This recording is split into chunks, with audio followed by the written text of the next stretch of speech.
সেই জন্য এই নামাজকে জুমার নামাজ বলা।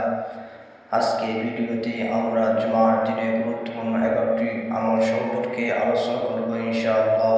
1 নম্বর, আগে আগে ঘুম থেকে ওঠা। 2 নম্বর, বেশি বেশি দরুদ পাঠ করা। 3 নম্বর, আগে আগে মসজিদে আসা। 4 নম্বর, দোয়া করা, কারণ এই দিনে দোয়া অধিক পরিমাণে কবুল হয়। 5 নম্বর, কাতার ভেঙে সামনে যাওয়া নিষেধ। 6 নম্বর, সূরা কাহফ তেলাওয়াত করা। 7 নম্বর, গোসল করা। 8 নম্বর, সুগন্ধি ব্যবহার করা। 9 নম্বর, পায়ে হেঁটে মসজিদে যাওয়া। 10 নম্বর, খুতবার সময় চুপ থাকা।